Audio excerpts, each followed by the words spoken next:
자, 다시 시작하도록 합시다. 우리 45번입니다. 지방의회에 대해서 옳지 않은 것은 1번 지방의회는 조례가 정하는 바에 따라서 아까 있죠. 조례가 정하는 바에 따라서 아까는 우리 대통령령이라고 했는데 틀렸습니다. 법령도 아니고 당연히 이제 지방자치단체에 자기들의 일을 하기 위해서는 조례가 정하는 바에 따라서 하는 게 맞겠죠, 좀. 됐습니다. 상임위원회 뜻이 우리가 했던 내용이고, 이번 지방의회는 사직을 허가할 수 있다. 다만 폐 중에는 의장의 허가를 받아야 합니다. 사직이죠. 사실 스스로 물러나는 거는 상관없고요. 강제로 이제 제명하려고 하면 3분의 2의 동의가 있어야 된다는 거죠. 의장은 표결권을 가지죠. 가부동수인 경우에는 부결된 걸로 봅니다. 근데 캐스팅 보드, 그죠? 캐스팅 보드. 가부동수인 경우에는 의장이 표를 하나 더 행사하는 거, 캐스팅 보드는 인정되고 있지 않습니다.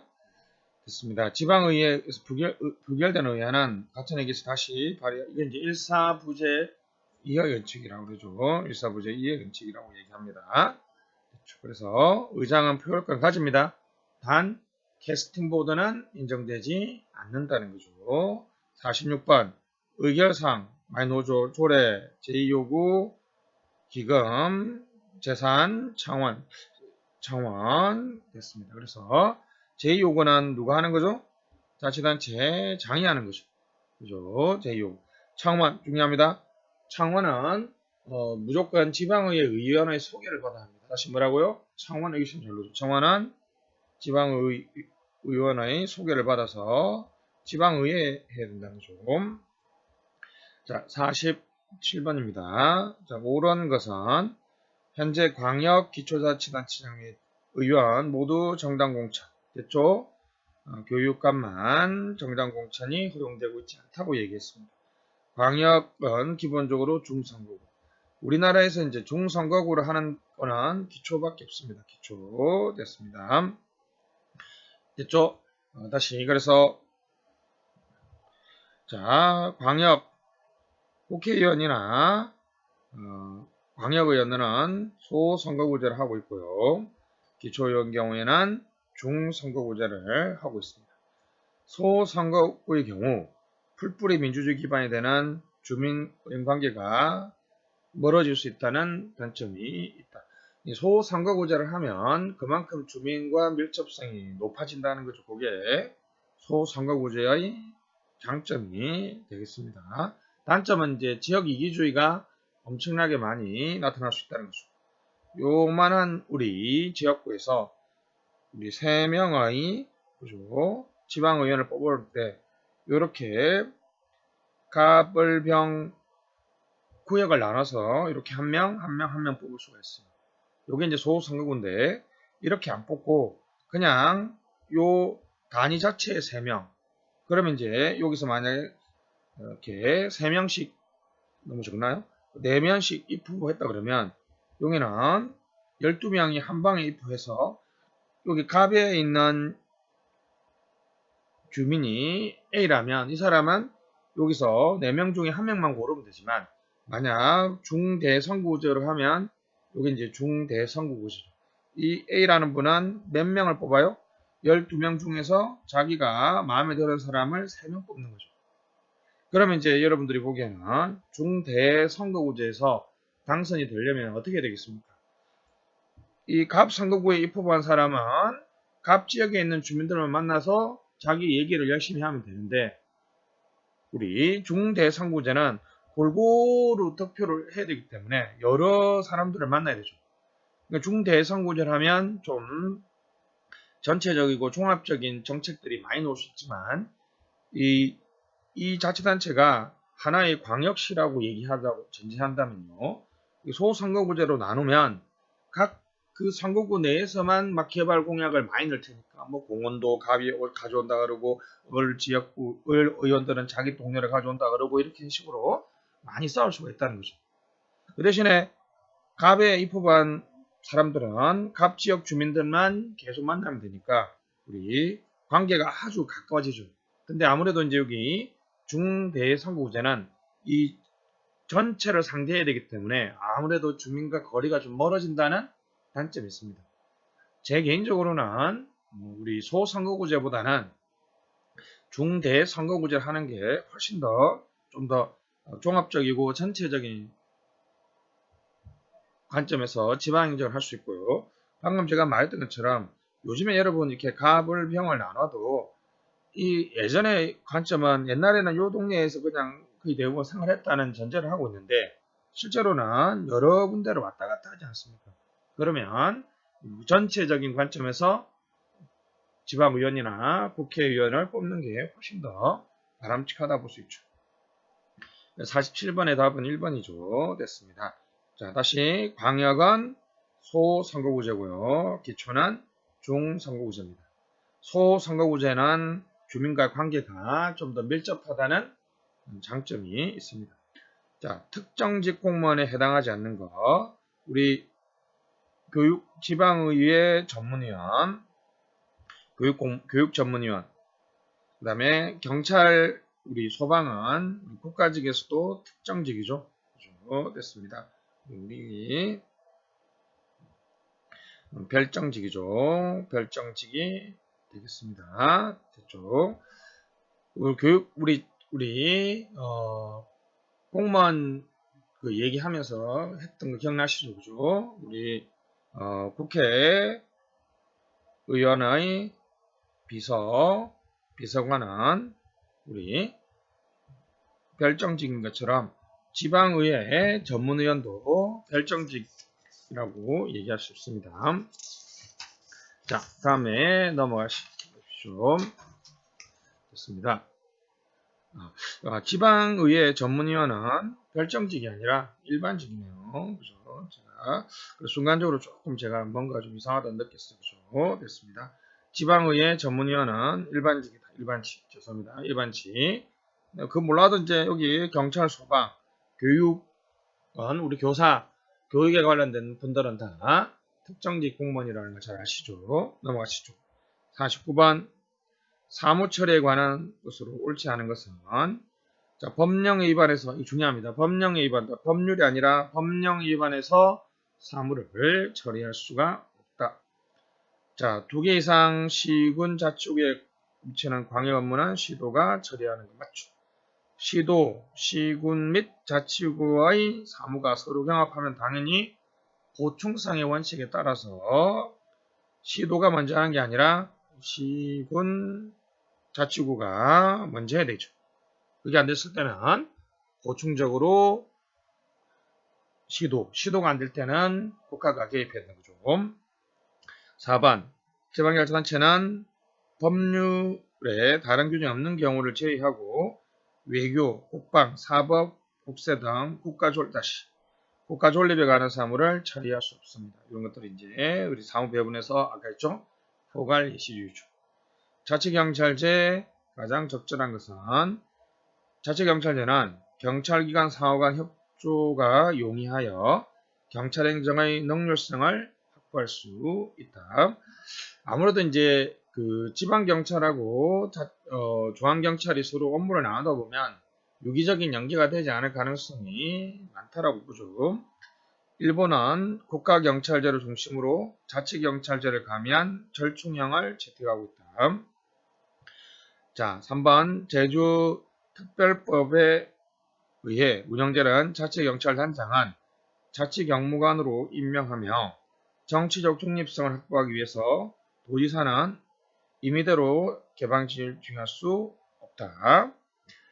자, 제주특별법에 의해 제주자치도와 국가경찰의 치안행정업무 협조를 위하여 도지사 소속의 치안행정위원회를 두도록 하고 있습니다. 됐죠? 그래서 이제 1번은 뭐 사실 이게 그냥 아직 하기 전인데 일반적으로 교과서에서는 이게 맞다라고 얘기하는데 꼭 그렇지는 않은 것 같은데 제 개인적인 생각은 뭐 우리가 일견 쉽게 얘기할 수 있죠. 그죠? 자치경찰제를 하게 되면 우리 국가경찰과 지방경찰이 서로 유기적으로 책임 떠넘기기를 한다든지 그죠? 유기적으로 협조가 되지 않을 가능성이 좀 있다라고 얘기할 수 있습니다. 자, 1번은 자치경찰제가 기본이고요. 그에 통해서 중앙경찰 국가적인 범죄라든지 업무를 처리하기 위해서 중앙경찰 제도가 조금 가미된 절충력 행처입니다. 그리고 자치경무관으로 3번 그죠? 자치경찰단장은 도지사가 임명하고 자치경찰단장은 자치경무관으로 하고 있습니다. 그죠? 그리고 자치경무관까지 맞죠? 임의로 시행할 수 있는 게 아니라 있다는 게 있다. 됐죠? 있습니다. 요거는 이제 좀 경정승진이라는 우리 경찰 과목의 특수성을 보여주는데, 그래서 이제 1번 지문하고요. 2번, 3번은 좀 경찰 그죠? 승진이니까 좀 뭐 시험에 나오지 않았나 이렇게 생각합니다. 그죠? 그냥 크게 신경 쓰지 마시고 1번은 그냥 뭐 자치경찰제 중심으로 운영되고 있다. 그리고 자치경무관 직급까지는 계급까지는 좀 노는 건 좀 그렇잖아요. 그죠?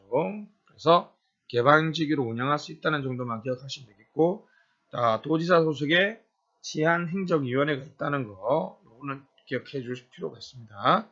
뭐 1번에 대한 어떤 약간의 대응책이죠. 그래서 우리가 중앙경찰과 지방경찰이 나눠지면 업무가 유기적으로 연계되지 않을 것 같으니까 어떻게 한다?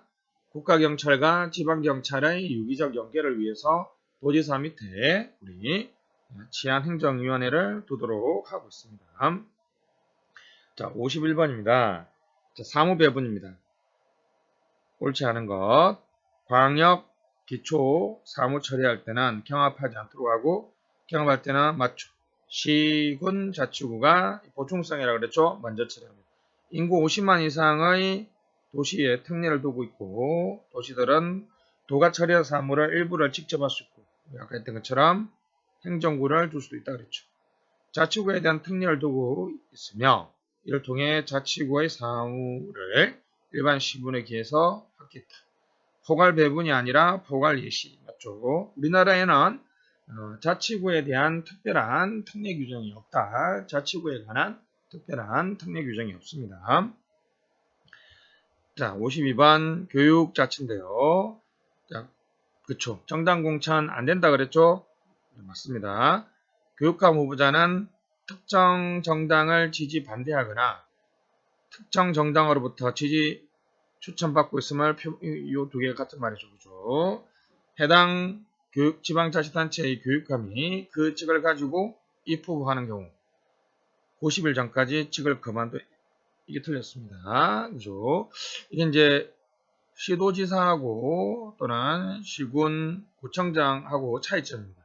이분들은 직을 가지고 선거 입후보하면 며칠인지 기억이 안 나는데요. 30일인가요? 하여튼 전에 90일이네요. 그만둬야 되는데 교육감은 그 직을 유지한 채 계속 선거에 입후보할 수 있습니다. 3번 교육감 선거 후 선거사무소를 수행한 선관위는 선거관리위원회법에 따라 그렇죠. 그죠? 시도에 교육자치를 하기 때문에 당연히 선거관리도 시도 선거관리위원회에서 선거를 해야 되겠죠. 그죠? 그러니까 시도지사는 30일 전이 아니라 출마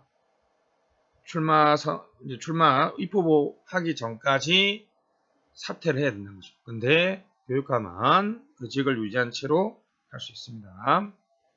3번 사무처리 기본 원칙에 해당하지 않은 것은 지방자치단체는 지역경제 활성화 노력해야 된다.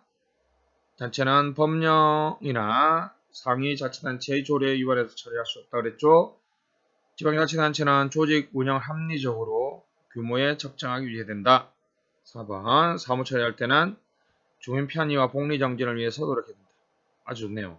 보통 지역 경제의 활성화라는 이런 것은 없으니까 좀 기억해 주시면 좋겠습니다. 경제 활성화뿐만 아니라 사회 발전, 문화 등등을 다 규정하는 게 맞는 거 아니에요, 그죠? 너무 경제 발전에 치중하는 건 바람직하지 않죠. 기초자치단체가 처리하기 어려운 사무는 광역이 처리하기 어려운 것은 중앙정부 하는 것은 우리가 보충성의 원칙이라고 그랬죠. 이걸 같은 말로 이제 우리 기초 우선의 원칙이라고 그럽니다. 다시 뭐라고요? 기초 우선의 원칙, 기초. 이제 보충성은 적극적 보충성하고 소극적 보충성이 있습니다. 이거는 이제 사전적 보충성이라고 생각하시면 되겠고, 이거는 사후적 보충성이라고 생각하면 됩니다. 무슨 얘기냐? 소극적 보충성은 방금 말했던 것처럼 기초가 먼저 하고, 근데 제대로 못했을 때는 국가 또는 시도가 개입한다는 거죠. 적극적 사전적 보충성은 딱 봐도 하기 전에 딱 봐도 기초가 못할 것 같으니까 사전에 적극적으로 할 수 있도록 도와준다는 거죠. 그래서 소극적 보충성과 적극적 보충성으로 한 번 더 시험 나왔습니다. 55번. 자, 권한 배분에 대해서 옳지 않은 것은 됐습니다. 지방분권 지방행정 개편을 위해서 국무총리 소속의 지방자치발전위원회 대통령 소속이고요. 이건 2017년 문제니까 2018년 바뀌었다 그랬죠. 지방자치 지방분권 자치위원회 지방 하도 많이 바뀌어서 그죠. 됐습니다. 자치분권위원회